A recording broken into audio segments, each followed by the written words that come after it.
নমস্কার দর্শকবৃন্দ, আমি অ্যাস্ট্রোলজি বস ডক্টর আর শাস্ত্রী রাজশাস্ত্রী আমার সকল দর্শকবৃন্দকে আমার চ্যানেলে স্বাগত।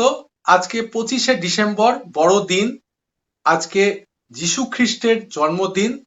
তাই আমার পক্ষ থেকে এবং আমার চ্যানেলের পক্ষ থেকে আমার সকল দর্শকবৃন্দকে সাথে মনামিকেও আজকের এই শুভ বড়দিন অর্থাৎ যিশু খ্রিস্টের জন্মদিন, এই শুভ দিনের প্রীতি শুভেচ্ছা আন্তরিক অভিনন্দন। সকলে খুব ভালো থাকবেন, সুখে থাকবেন, সুন্দর থাকবেন এবং তার সঙ্গে বলি আর কয়েকদিন পর আসবে হ্যাপি নিউ ইয়ার অর্থাৎ নতুন বছর 2025 নতুন উদ্যমে আসতে চলেছে, নতুন শক্তি নিয়ে।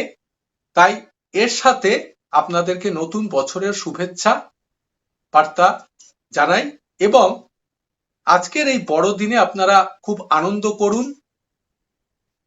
স্পেশাল করে আপনারা ভালো মিষ্টি খান, মোয়া খান, কেক খান এবং আপনাদের জীবন, সকলের জীবন মিষ্টি মধুর হয়ে উঠুক, এই বলে পুনরায় আমার পক্ষ থেকে ও আমার চ্যানেলের পক্ষ থেকে সকলকে আজকে শুভ বড়দিন এবং যিশু খ্রিস্টের জন্মদিনের শুভেচ্ছা, প্রীতি ও শুভেচ্ছা আন্তরিক অভিনন্দন। নমস্কার, ধন্যবাদ।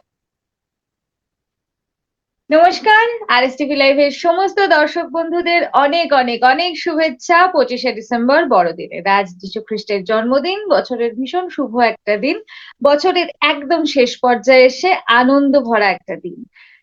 সবাইকে অনেক অনেক শুভেচ্ছা আরএসটিভি লাইভের পক্ষ থেকে, আরএসটিভি লাইভের কর্ণধার অ্যাস্ট্রোলজি বস ডক্টর রাজা শাস্ত্রীর পক্ষ থেকে এবং অবশ্যই আমি আপনাদের সকলের বন্ধু মনামি সবার পক্ষ থেকে। সান্তা ক্লজের আশীর্বাদে সবার জীবনটা খুব সুন্দর হয়ে উঠুক, সবার জীবনে নতুন করে আনন্দ উচ্ছ্বাসে ভরে উঠুক, সবার জীবনে আসুক তাদের পছন্দের গিফট এবং সেটা অবশ্যই সাফল্য, আনন্দ এবং শুভেচ্ছায় ভরা হোক। ভালো থাকুন সবাই, ভালো কাটুক দিনটা, ভালো কাটুক বছরের শেষ দিনগুলো এবং অবশ্যই একরাশ শুভেচ্ছা আগামীর জন্য। নমস্কার।